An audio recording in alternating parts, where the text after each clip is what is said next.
in Los Angeles.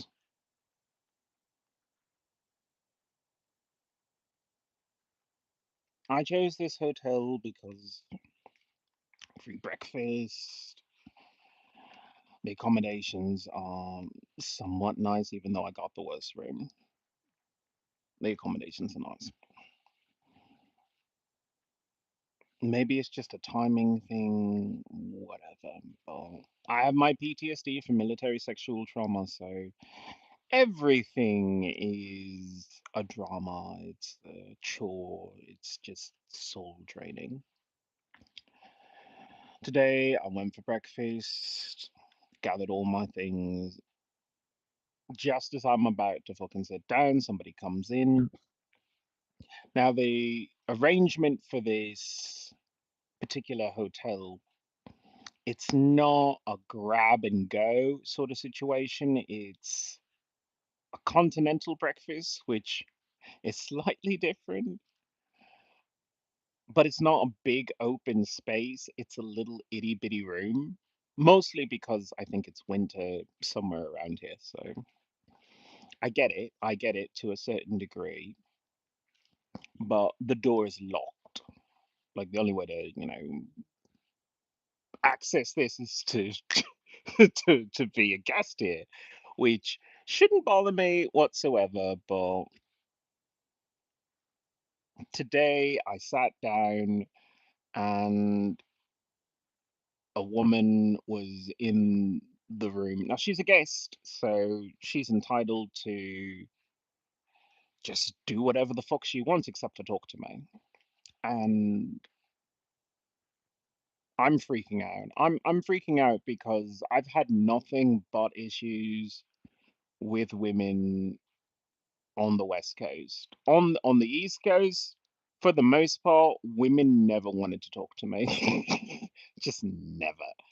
Like they saw me and they were like, gay, and they just didn't bother. They didn't. Like I would have to go out of my way to talk to a woman. Here it's quite the opposite. All women want to do is talk to me, except for this woman. To her credit, it must have been the saddest breakfast in the history of the land. It had to be because I'm sitting there eating my breakfast. I'm not talking to this woman. I'm not looking at this woman. I'm just trying to fucking shovel food into my mouth and leave. Leave. And my service animals are just letting me know, like, dude, you're at your point. You're at your point.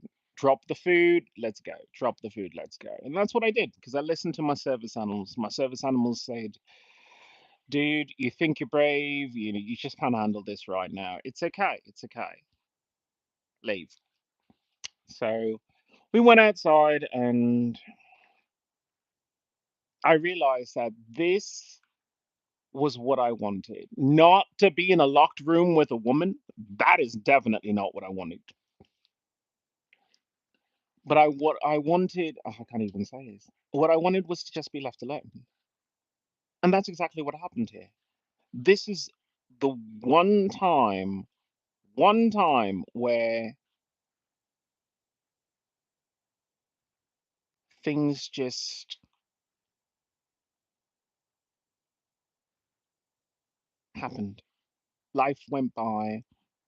There were no injuries, no reason to call the police, although my hand was on my phone like you would not believe. My hand was just like gripping for dear life because I was looking at this situation going, oh my God, am I gonna have to record this woman, trying to attack me, or am I gonna have to call the police? Oh my God, I stay here. Like, please don't, mess this up like you messed up the fucking train, because I have to bring that up. Because women weren't behaving appropriately, as in keeping their hands to themselves and, not swinging their arms around me, I can't ride a train anymore. And I guess that kind of works out in a way because where would I go? I mean, I'm not going to go further south. Whatever the fuck California was on about, I'm glad I left. There were some pretty people there, I will admit. There will be pretty people there and some of the best sex I've had. But yet still, just way too many issues, way too many issues. The pollution, the sun, everything. I'm glad I left. I'm glad I left. But yeah, that brings the point of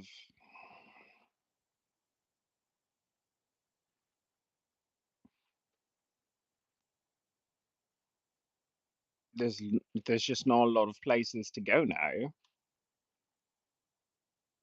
I mean, yeah, they stranded me in Seattle, but they also stranded me here. But either way, I don't know why she was wearing the same exact outfit as me. It was sad. It was sad. But she ate in complete silence. I ate in complete silence. I tried not to chew so loudly because, yeah, just, be aware of that, I guess.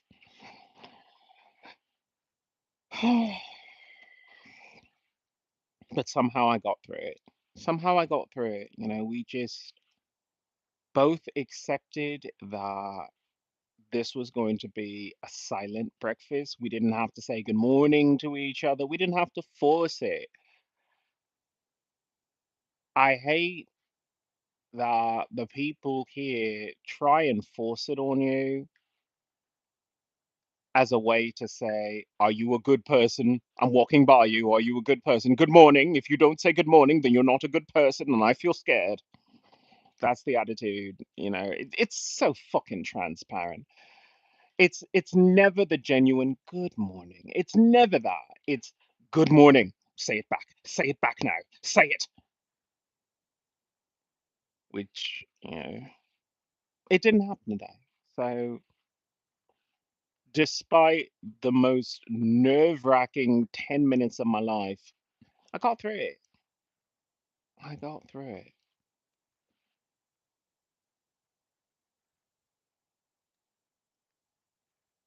I don't know.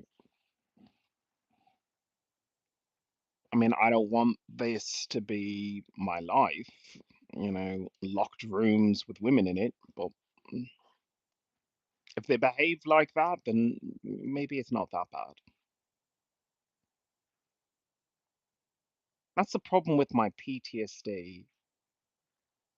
Like 9 times out of 10, it's me projecting my previous prejudice and hurt upon other people. But then there's that one time that I have to say, no, no, no, this is why I have PTSD. This is why.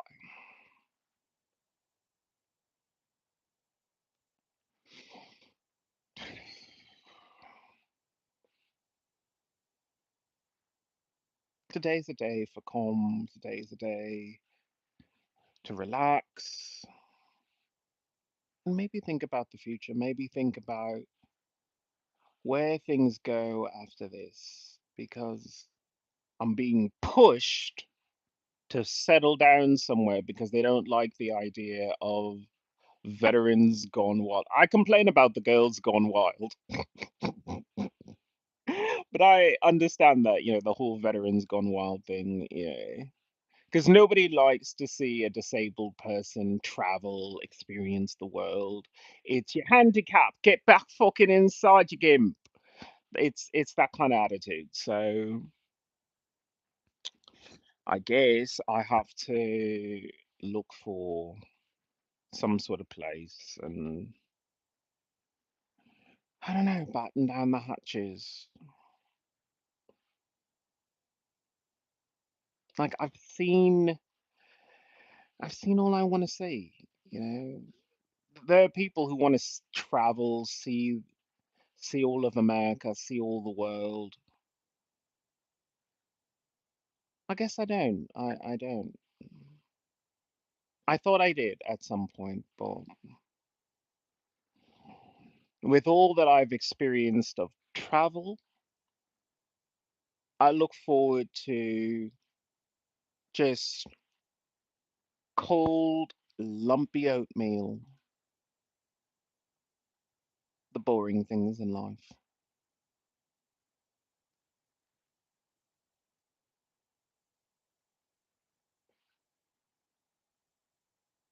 That's the most powerful thing that the Matrix ever did.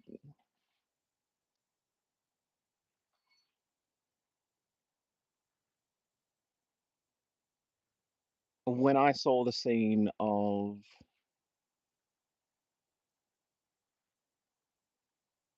Neo being pulled out of the Matrix and his first meal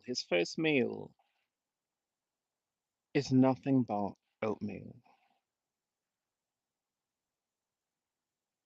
And it's so small and quiet, but it's powerful because what I'm learning thanks to this journey, sometimes fancy, sometimes the expensive things in life are just worse, just worse.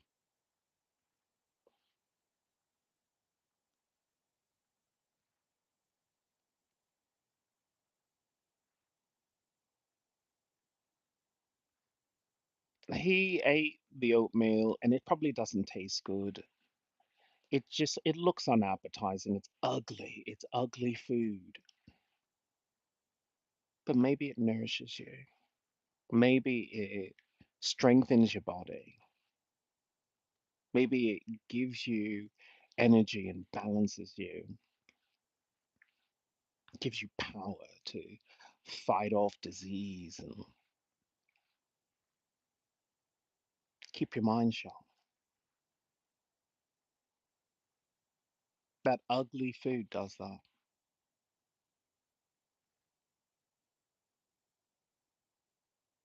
Just makes me think.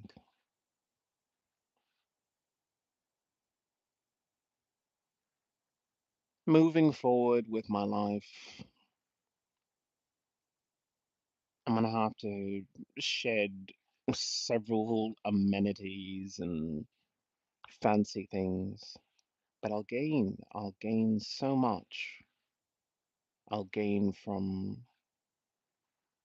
the ability to save money, and I'll gain the ability to decide that nutrition is more important than keeping up appearances of fanciness.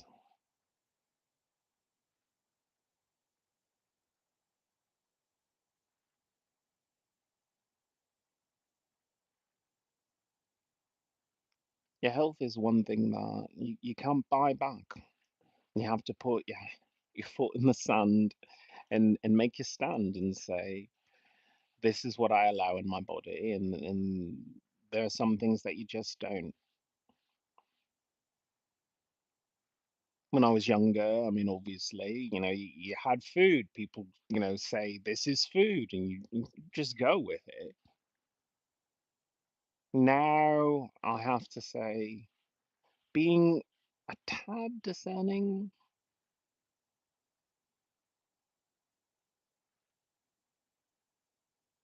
it changes everything. Normally, I go on and on and on about my PTSD, but what can I say? Today was a nice, nice, boring day. I walked in the forest and I just enjoyed it. I just enjoyed how beautiful it is to experience nature and not have to worry quite as much. I had another PTSD scare because immediately as I get there, two women come out the car and just, but they didn't talk to me. They just went on their way. And then I'm sorry, I cannot speak English. As I was exiting the forest, there they were again. But for the rest of it, not a problem. Just beautiful spacing, beautiful everything. There were people in the forest, but it didn't feel crowded. It didn't feel crowded at all.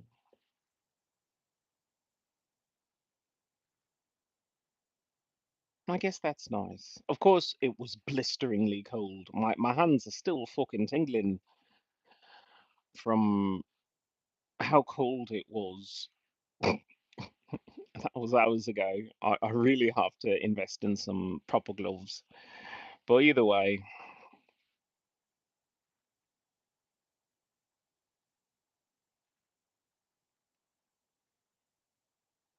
it was nice. It was nice. It was nice to enjoy the forest, enjoy hiking, enjoy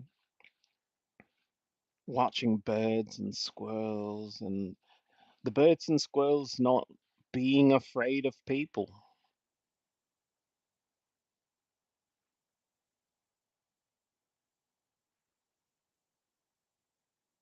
I could take a lesson from that.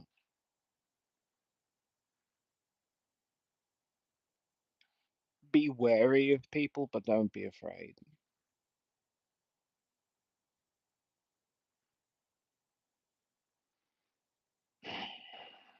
Oh, before I forget, I'm supposed to mention that every space program in 2026 needs to transfer to being light based. That if we abandon chemical rockets for a light based transportation system, we would exponentially increase the level of technology that we have.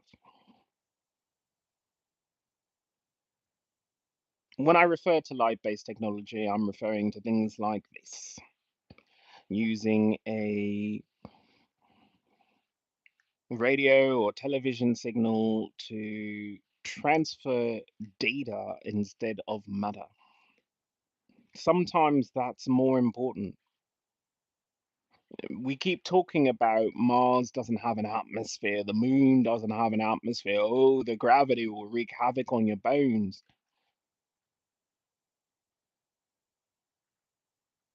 That's not a deterrent. That's a gift. That's a gift because then you say, oh, then you have to build a habitat that supports human life there. You have to build that habitat. And if you built that habitat, then that's where you are. Also, if we're making that step forward to colonizing other planets and moons, we might as well just make the leap of certain levels of creativity and administration should, in a way, be mostly human controlled. But the rest of it, manual labor, leave that to robots. One of my favorite channels for obvious reasons is that NBC construction, just a bunch of hot, hunky guys, shirtless all the time, just hammering away at things and using power tools. But most of the time, they're fixing mistakes that humans make. A robot would just make it perfect every time and more precisely.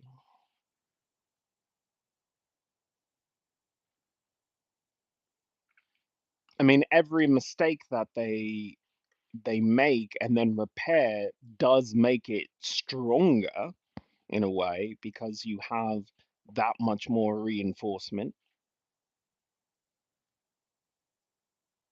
but they injure themselves a lot. One of them fell off a roof, and you say, well, if a robot fell off a roof, I mean, sure, that costs money. Yeah, it costs money to replace a machine, but to replace a human, you can't do that. There's no monetary value on replacing a human life.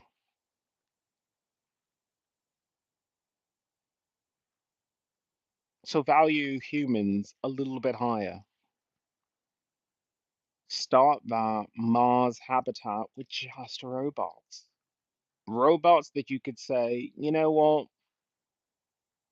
build a housing area for yourself, build a factory to build more of you, and then for the most part, either conduct the experiments that we want or go explore, and then fuck it, put a greenhouse on Mars, and then send regular shipments back to Earth. These are things we should have been doing, but we keep sending robots over there to be like, yeah, there's a rock over there. I'm gonna analyze that rock. Yeah, that's the cool thing, man. Look at that rock. As opposed to, why aren't we building bases on any of this? Why is it that we are holding off on colonizing that space while people are talking about war? And war over what? Because I didn't agree to this. No one asked my opinion. We live in a world where, people are, having large scale fucking battles against each other. And it just doesn't make sense to me as a scientist because I say, whatever you want, why aren't you investing in space? Why aren't your people up there? Why your people still live there where there's conflict? You could say heritage, but your heritage has to be your people. I don't understand it. I just don't. Maybe it's just beyond me. But here I am. I'll continue broadcasting. I'll continue documenting every step of this way. But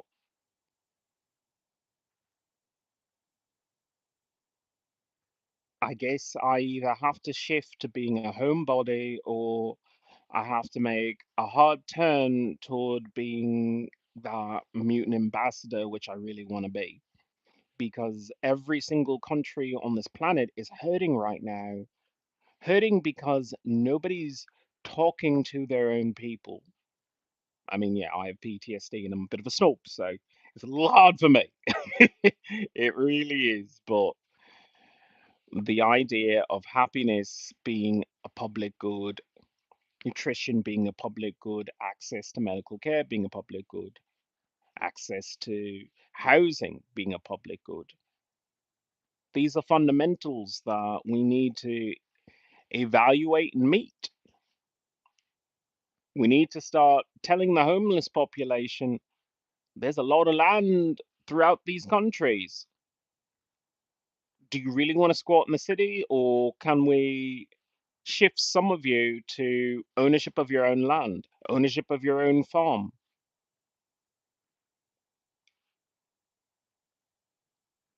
And not just homeless people. People need to be aware that you have options. You may say, I live in an apartment. Well, have you really considered what your apartment should be? Not what it is, what it should be. Your apartment should be a combination of your home base and your sustenance farm. We can do a lot with hydroponics these days. You can grow vegetables, you can grow spices, you can grow herbs, you can grow fruit, you can grow a lot of things indoors. And sometimes that's, excuse me, that's better because you buy it from a store and you never ask any questions because you're no longer a hunter gatherer. You're just a consumer, a customer. So you don't ask questions. You don't ask, hey, before I pay full price for whatever this fucking vegetable is, what do you put in that soil where it's grown? Okay, you put pesticides, herbicides, fungicides, you put fertilizers. Oh, and the ground itself was a mineral deposit for some other mineral that is toxic to people. But it's the land that they own and they just leave it at that.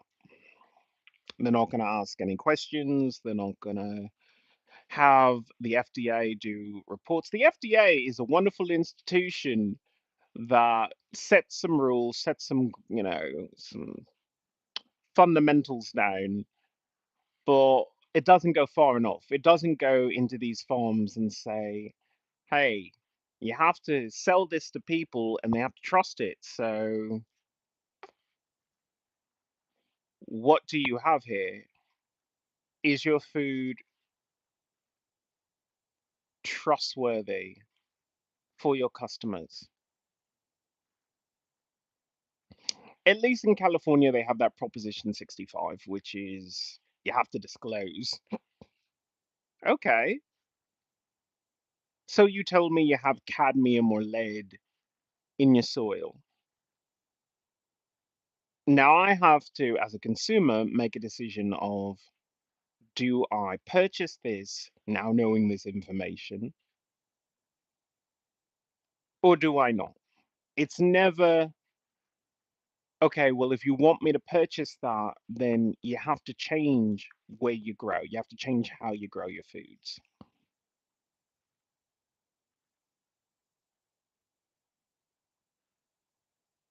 I'm an American citizen. The citizen part, it's been quiet for too long. It really has. You have a say, you have an opinion, you have a voice, you have to be heard, you have to listen.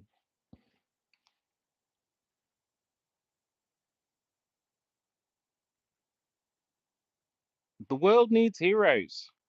I know these people are trying to like fucking PTSD the fuck out of me, but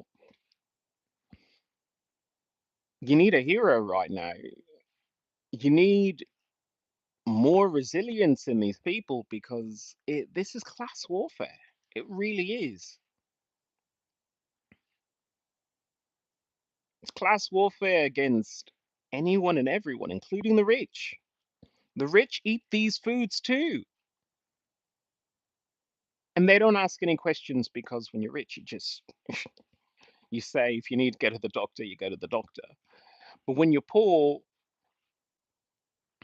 if you get a meal, you say thank you, and you're so wrapped up in the gratitude for the joy of eating that you don't stop to say, what is this doing to me? What is this doing to my body? What is this doing to my children?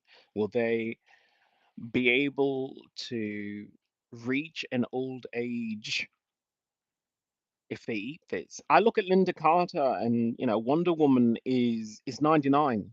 Wonder Woman is 99.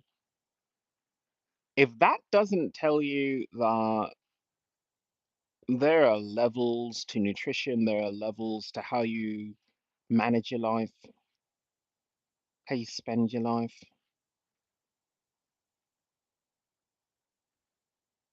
that stress is more toxic and corrosive than any acid.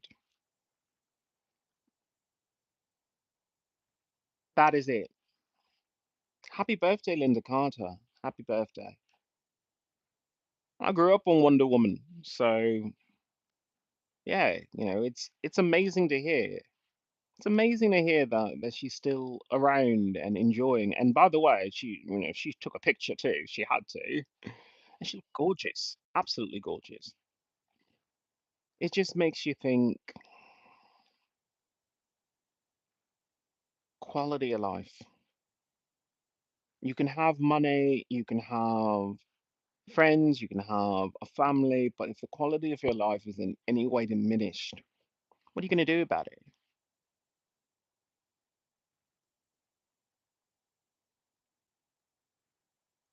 I've taken steps to maybe move into an orator position, a position of speaking to people, asking those questions. Yeah, I guess I'm a bit political. I have to be. Everything that you do is a political statement in some way. Or the food you buy, the clothes you wear, the traffic, the beauty and the sanctity of your own community. These are all things that, in a way, you're a part of and control. So I guess first step is to become a resident of some place and then move forward with having my voice heard. So I've got to find a veteran, namely myself, some place to live. Because clearly, I don't want to put up with any PTSD bullshit. And I want to make the world a better place. I think America would benefit from maybe reaching that next level of technology, maybe reaching that next level of community where people are valued, health is valued, and families were protected in a way.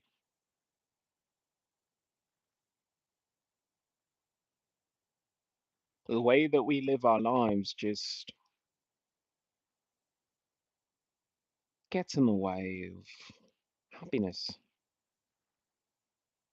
We take some comforts in the things that we do and the things that we buy, but it doesn't fill the soul. It doesn't bring you back to life. My name is Ian Iliona. I'm an environmentalist. I'm a human rights activist. I'm a mutant. I'm a werewolf. I will.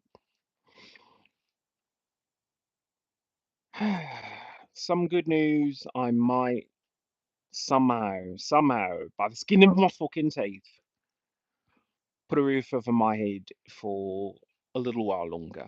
So, for those of you who were worried for me, we will find out soon if I can get it through this month somehow.